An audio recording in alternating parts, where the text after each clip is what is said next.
And for more on what's happening in China, let's bring in Yale University senior fellow and author of Accidental Conflict, Stephen Roach. Stephen, great to have you here with us this morning. When you think about what is taking place in China with regard to its own policy and what they're trying to combat, as well as the rest of the world at a time of the year when we do see these spikes in COVID cases, how does this have a broader economic impact that we should also be paying close attention to?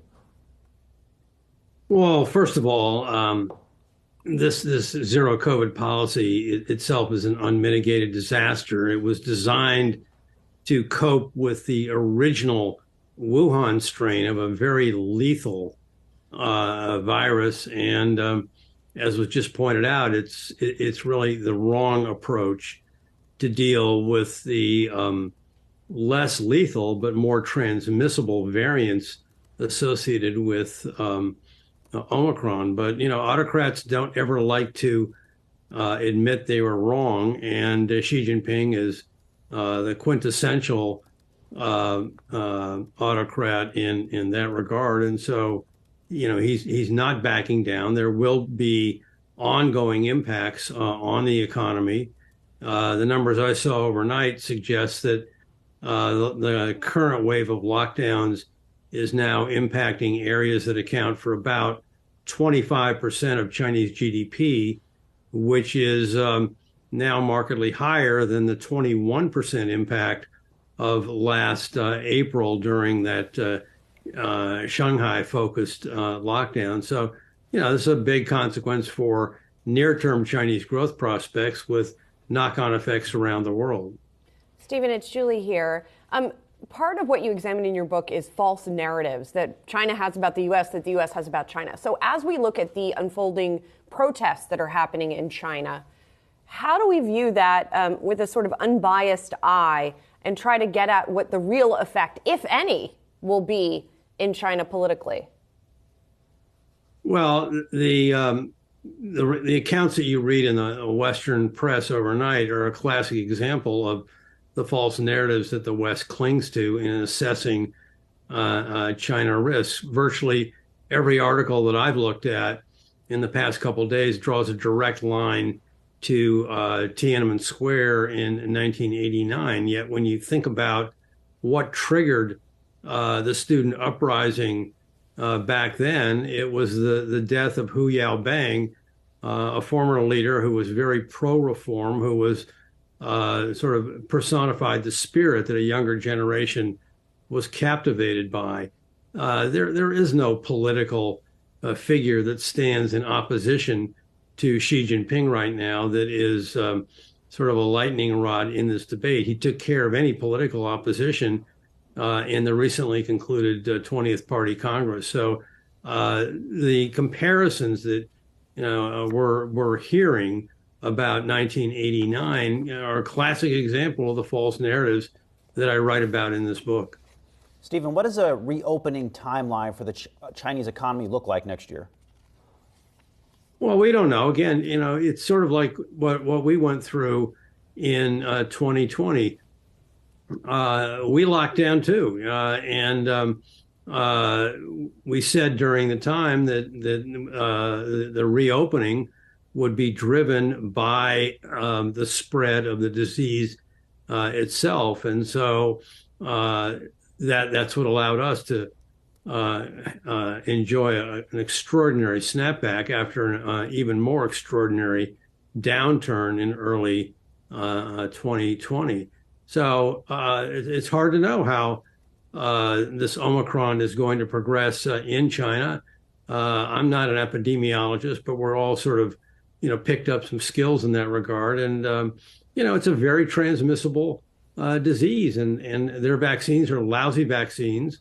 They don't have the efficacy of the mRNA that we have here, and the lack of vaccinations for the elderly. It may be picking up a little bit, but it's still not at a level that makes them comfortable. But this is a very transmissible disease. I finally got it myself 3 weeks ago, and I think that there's more to come with respect to that in China. I certainly hope that you're fully recovering as well in that process. We do know that this impacts a range of different industries, from healthcare in China, from all the way to technology here in the U.S. as well on some of the production fronts. And so how do you believe that this latest wave of COVID cases in China is also impacting perhaps some of the sentiment of U.S.-based companies and even how they're engaging with citizens in China at this point in time through some of the technology there?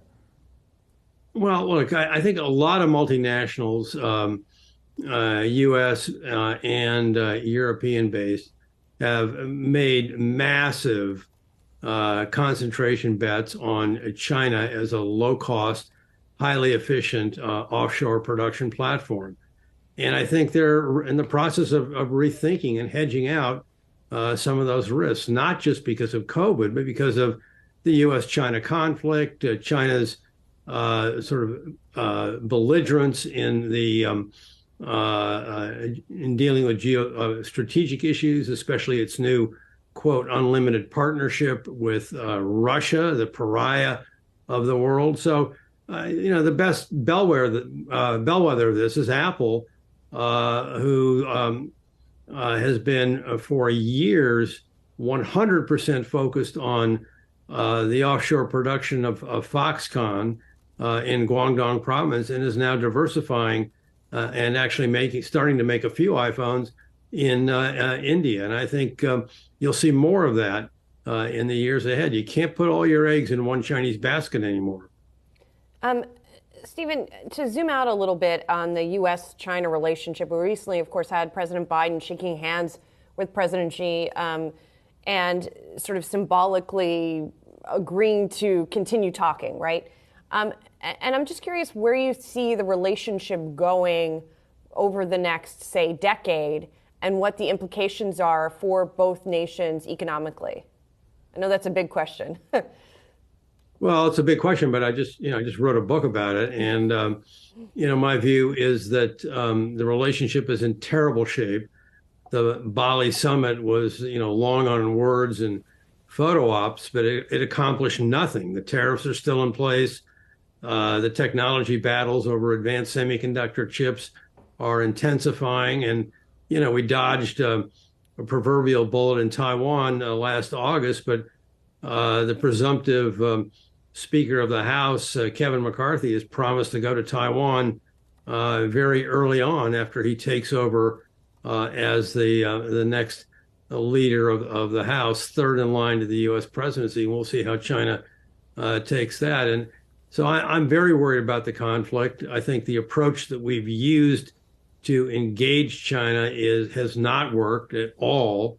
And I write about a three-part plan in my own book that is a very different approach to hopefully getting us on a more constructive path. But, unfortunately right now, there's no support anywhere in the U.S. Congress or in the executive branch for a more constructive relationship with China. And we've got to address that before we can even start to think about a more constructive outcome. Obviously, for the full details, people have to pick up the book, Accidental Conflict, America, China, and the Clash of False Narratives. Yale University Senior Fellow Stephen Roach, thanks for being here, Stephen. Appreciate it.